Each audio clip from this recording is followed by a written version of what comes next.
Oh, what's up, guys? Today I'm gonna show you how to make music like a dead mouse. No, not this kind of dead mouse. This one. No, not this one.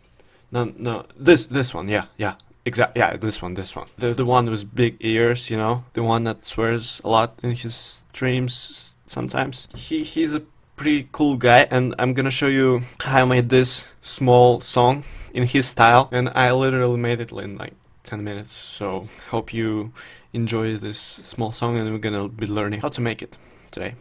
Alright.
Alrighty, so it's a pretty cool song, you know, I made it in like 10 minutes, so we're gonna be making something similar to this, and if you want to, I can show you how I made this exact song. We're gonna open a new file. Okay, so first of all, we need to add a serum. No, yeah, here we go. It's really, now the tricky part comes, you know, now we have to make the sound, the dead mouse block, and it's so hard to make it. We literally have to go to envelope 2, drag this down, turn on the filter, drag this down all the way, then put the envelope 2 on the filter, and we're done. That's a dead mouse block. Yeah, we can turn up voices a little bit. And yeah, we're basically done. Now we just need to make the chords. Yeah, see, it's a pretty good sound. Now dead mouse spends like hours and hours and hours making chords. I watched some of his streams. I just watched the same thing over and over again. I'm gonna just tell you how like I make chords, because it's not really like you just do what you think sounds good. So let's put some notes down. So let's make our song in G sharp.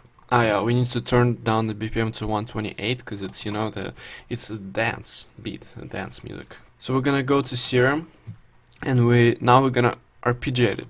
And he does a lot of arpeggiators. We have like the built-in arpeggiator here, this one. So we just turn this up, and here we go. We already have a nice arpeggiator. So we now just find like the right chords for us. I'll spend a few minutes coming up with a chord progression.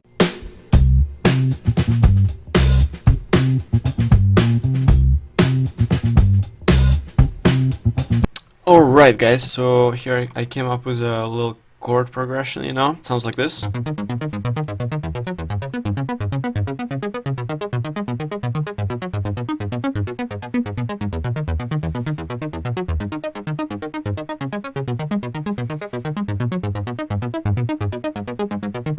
Now the fun part comes. So we copy this chord progression a few times, have it like this. Now we need to open up the filter a little bit. So how we do it is we take this macro and we put it on the cutoff, and we can move this macro around, and we can open it up. So how to automate it, you move it a little bit and then you press tools, last switch, and then create automation clip. So now we can play around with it. We can like open it up a little bit and close it up, and then open it up a little more and then a little more. And here, like maybe like right here, we can play our kick drum. Usually DEADMAU5 like creates a lot of tension by playing this pattern many times before he actually gets to the kick, and then after he played kick many times, he gets to the snare and or the clap and the hi-hat. Let's do that. We have our pattern. Let's listen how it sounds right now.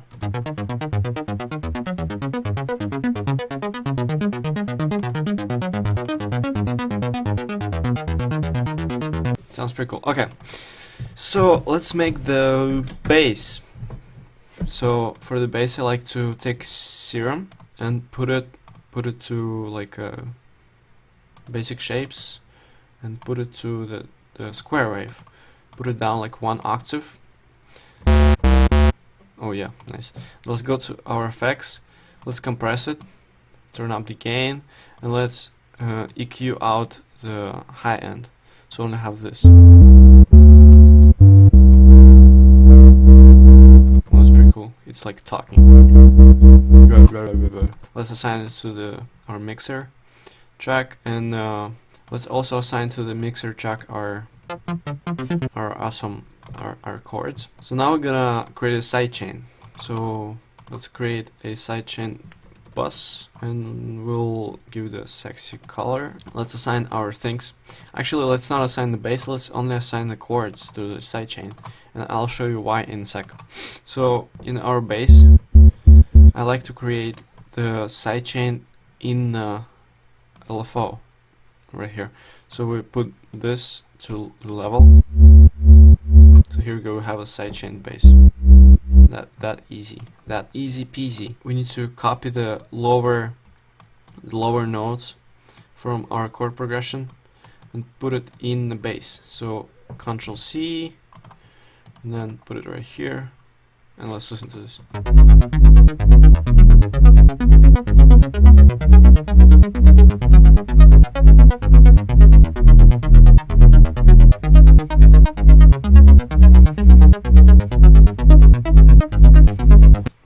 Nice. Our bass is already sidechained, so now let's get like a small sample. I like to get like a small kick, like this one, and now I can sidechain it to the bus. Let's actually call this sidechain smokers. Let's assign this to our bus, sidechain to this track only. Then we add a limiter. We press comp here, and then we choose side as our sidechain, and we do this ratio almost all the way up, threshold almost all the way down. We create a new pattern.